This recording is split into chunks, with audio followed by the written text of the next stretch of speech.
Silakan. Kira-kira utusan dengan yang mengutus itu tinggi mana sih, Pak? Coba. Tadi yang dipertanyakan Pak Dondi tadi loh, kira-kira utusan dan yang mengutus itu tinggi mana derajatnya itu? Kalau manusia sama manusia ya tentu saja yang mengutus lebih tinggi.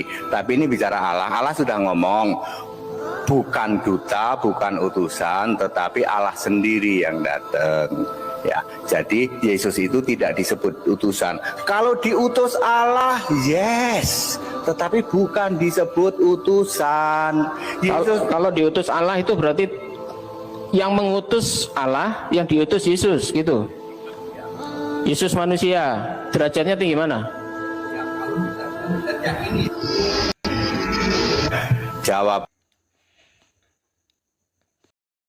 Haleluya. Salam kemenangan iman buat kita semua dimanapun kita berada. Baru saja kita menyaksikan sebuah video diskusi antara orang-orang Islam dan orang-orang Kristen. Dalam diskusi itu, dari kalangan Muslim bertanya, mana yang derajatnya yang paling tinggi, yang mengutus atau yang diutus? Maksudnya mana yang lebih tinggi derajatnya, Allah atau Yesus? Saudara yang terkasih, Alkitab menjawab bahwa Yesus dan Allah derajatnya sama. Yesus dan Allah derajatnya sama. Yohanes 17 ayat yang ke-9. Aku berdoa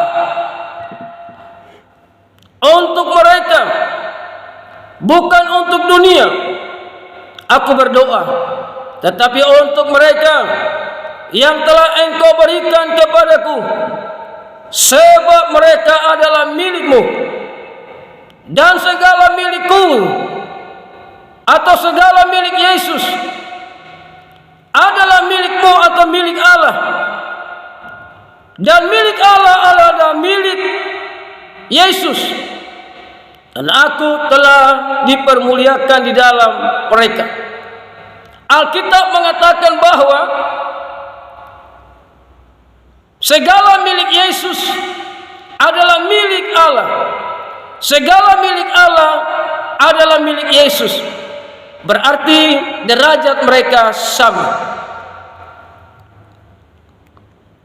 Yohanes 10 ayat 27 sampai 28. Domba-dombaku mendengarkan suaraku, dan aku mengenal mereka, dan mereka mengikut aku, dan aku memberikan hidup yang kekal kepada mereka.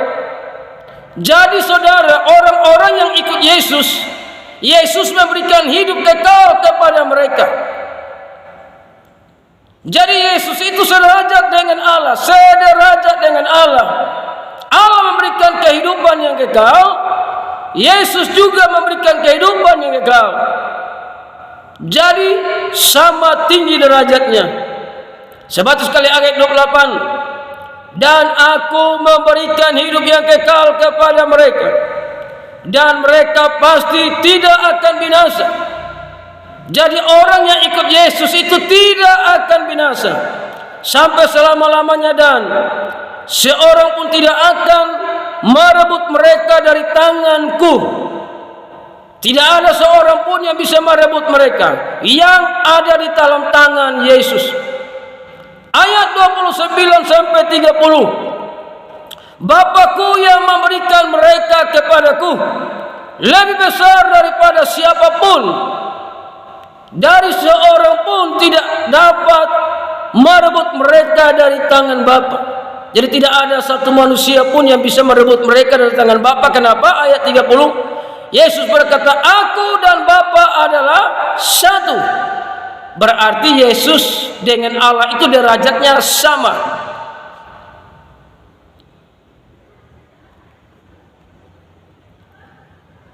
Matius 19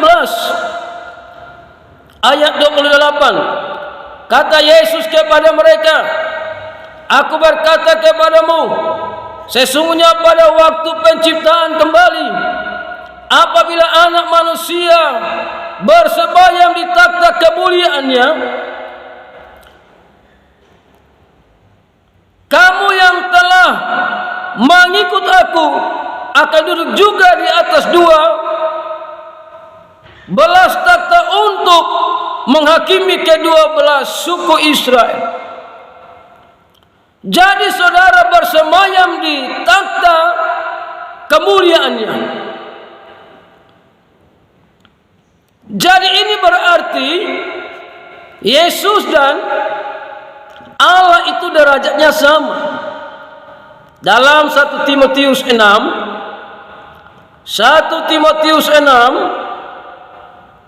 saudaraku yang terkasih, 1 Timotius 6 ayat yang ke-16. Tapi saya baca dari ayat yang ke-14. Turutilah perintah ini dengan tidak bercacat dan tidak bercela, hingga pada saat Tuhan kita Yesus Kristus menyatakan dirinya, yaitu saat yang akan ditentukan oleh penguasa yang satu-satunya dan yang penuh bahagia, Raja di atas segala raja dan Tuhan di atas segala Tuhan. Ini bicara tentang Yesus. Ayat 16, Dia satu-satunya yang tidak takut kepada maut. Hanya Yesus yang mengalahkan maut. Dia adalah pribadi Allah yang bersemayam di dalam terang yang tak terhampiri. Seorang pun tak pernah melihat Dia, dan memang manusia tidak dapat melihat Dia.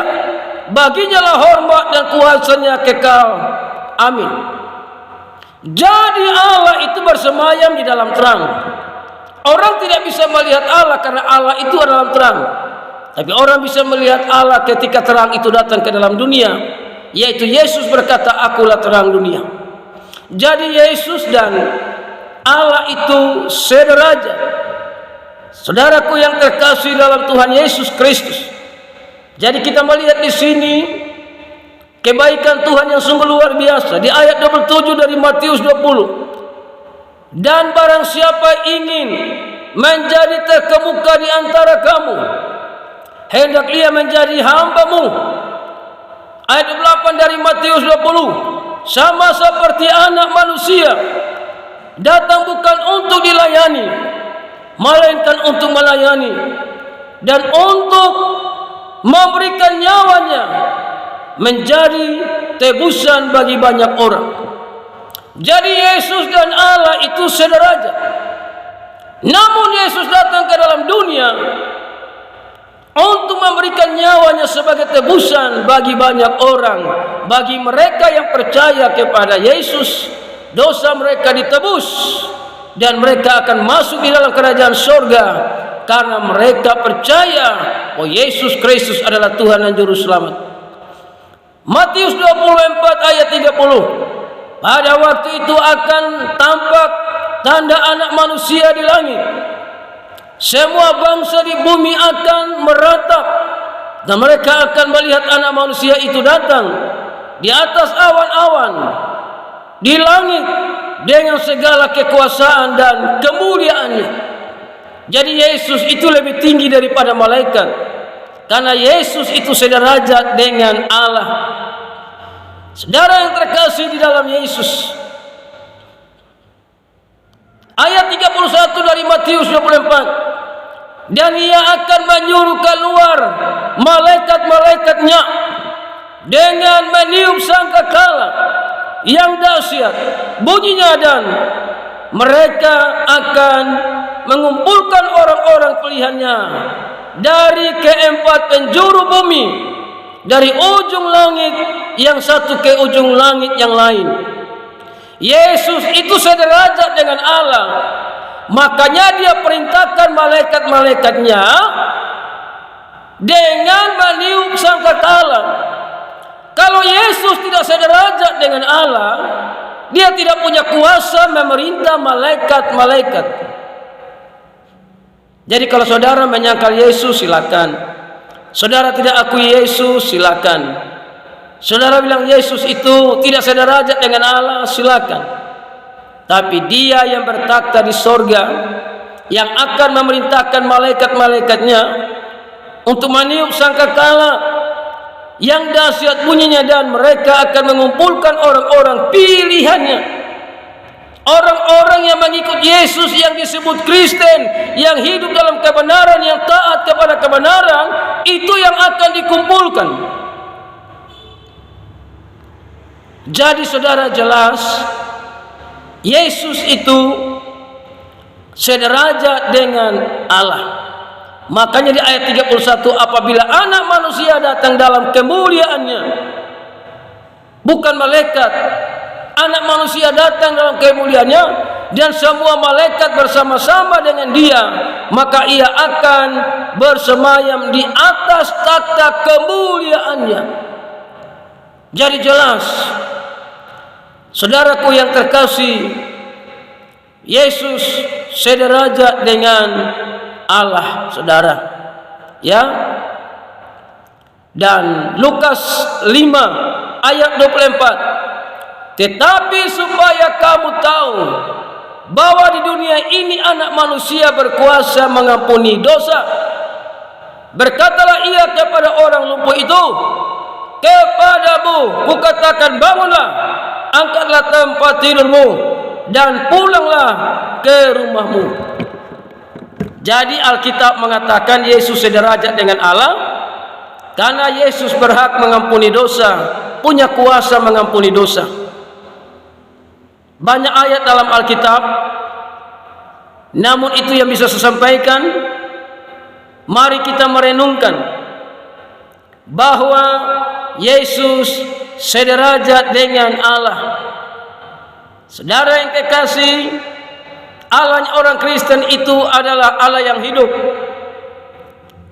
Allah yang berkuasa, Allah yang mengatasi alam semesta. Dia bisa menampakkan diri kepada manusia dengan cara yang ajaib. Orang tidak bisa melihat Allah karena Allah itu ada di dalam terang, tapi Dia bisa datang dengan caranya sendiri untuk perkenalkan kepada dunia bahwa Dia adalah Tuhan pencipta alam semesta. Kalau Allah-Allah yang lain kan Allah-Allah yang tidak bisa nampak. Kita meragukan kuasanya, kita meragukan Dia Allah yang hidup atau bukan, karena Allah yang tidak bisa menampakkan diri.